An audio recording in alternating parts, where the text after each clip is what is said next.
Hello there, Ungainly Titan here. Welcome back to another World of Tanks Mercenaries video with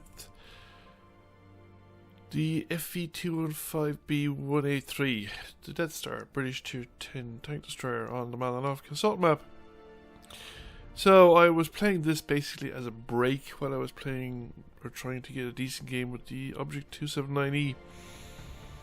I don't like the 279E, I just never liked the look of it ever since I saw it in that Chieftain review. But I'll get into that in its own video. What I did discover though is that Tier 10 at the moment,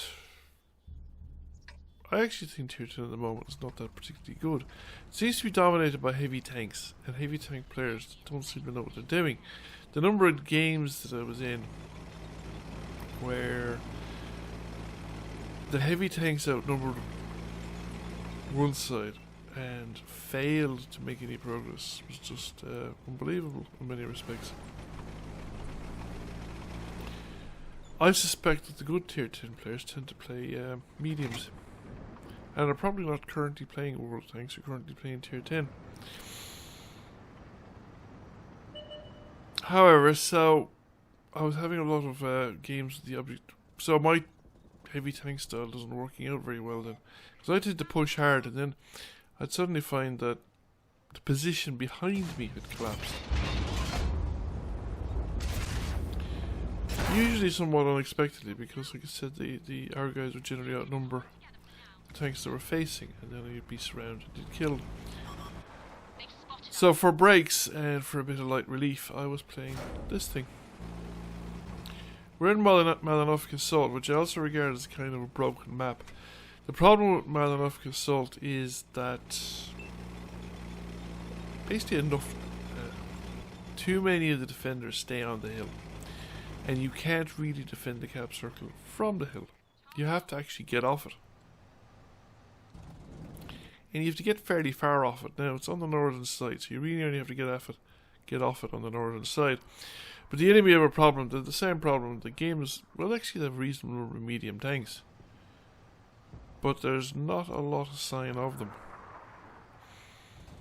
So they have one medium tank in the forward position, but the rest of their tanks are heavy tanks, and they just won't have the view range to spot our guys.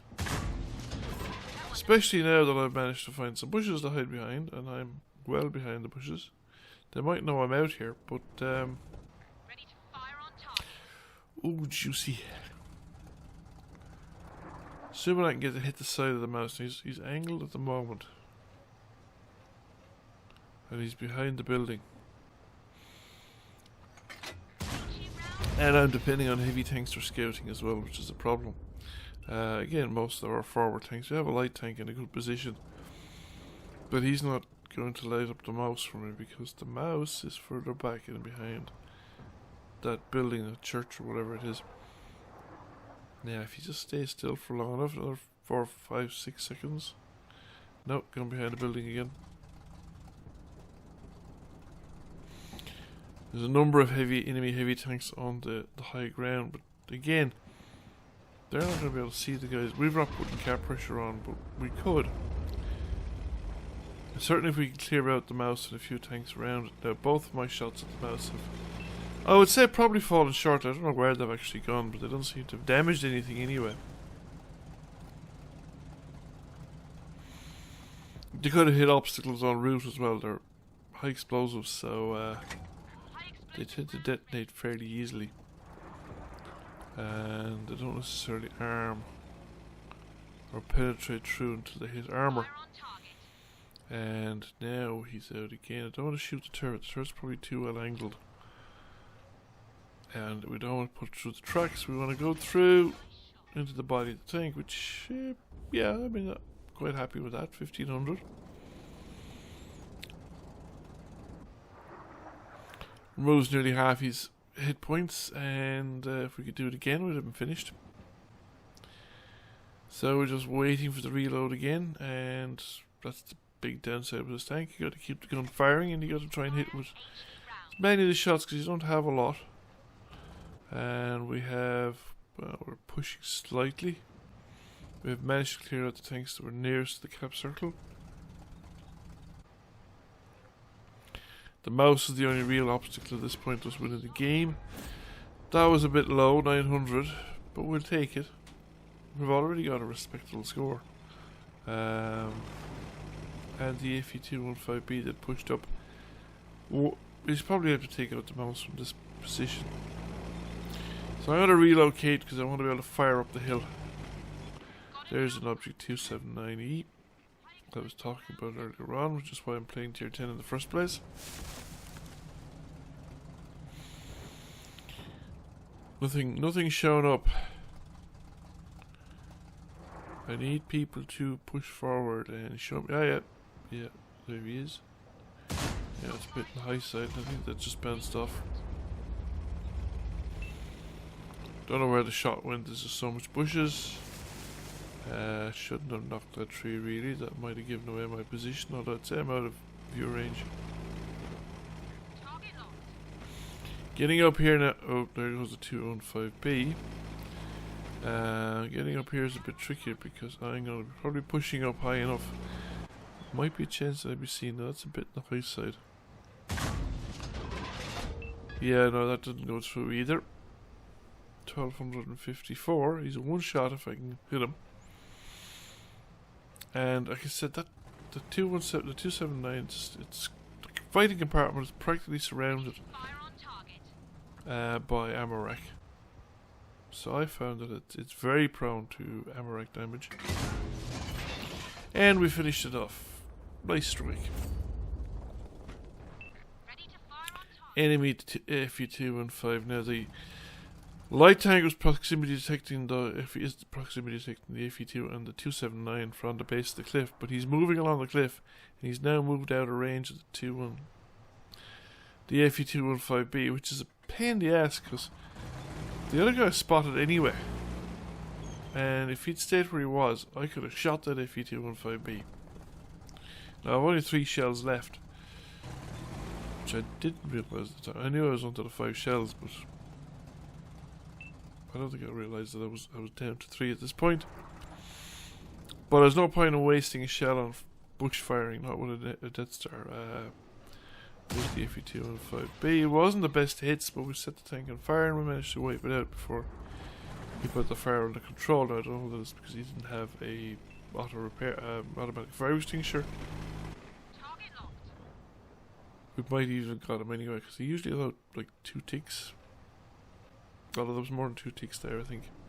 Progetto 65 with my second last shot, and we take him out.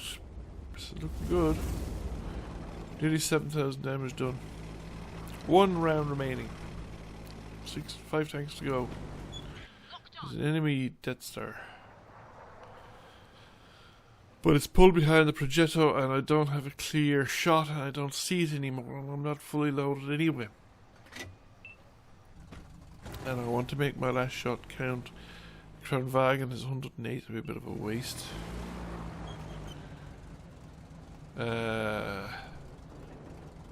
Can't see the Woozy, the other gun down the other side of the hill. Can't see the artillery is right up the corner. And no. I mean, that star's still alive, yes. Yeah, there he is. Just pull out again, he's probably reloaded. He'll probably pull out again just to get the shot off. And he had lost some points obviously pulling out because he had only 500, I think he did 1,000. Over 1,000 the last time we looked at him, and I'm out of ammunition. But the game is pretty much over. We've got a tank in the cap circle finally. And we've taken the hill. So that's it, 7,500 damage. Which, and 4 kills. Which is pretty good for me. It's not often that I rack up that kind of damage, even in a tier 10 tank. Even in a Death Star. And even with masses of silver boost, I still managed to lose money, hand over fist and nothing. So we got our high caliber, not surprising, really, given the size of the damage done there, and we got a 6th class mastery. And we only became number 2 by experience, 1,300 experience, pretty high experience for 6th class mastery. Some tanks you can get it on around 1100. So the Sheridan came beat us to it, probably with 4 kills as well. Slightly less damage, but probably got a lot of spotting damage. As you can see, we had very little spotting damage there because I just stayed back. On that kind of a map, yeah, I think you're probably better off with the Death Star staying back and giving supporting fire. The enemy Death Star didn't do very well. Did around less than 2,000 damage, I think. Although that said, the enemy Death Star was probably a more invidious position. If he stayed on the hill, he wasn't going to see anybody and get the shots off. And if he came down the hill, he was going to be very exposed. Difficult. Although my inclination would be to come off the hill, try and fight in the low ground if you can possibly do it at all. Thank you for watching. I hope you enjoyed the video. If you did, please press like, comment, share. It really helps the channel out. And if you have not already done so, please subscribe to the channel. I will catch you all again soon. Bye for now.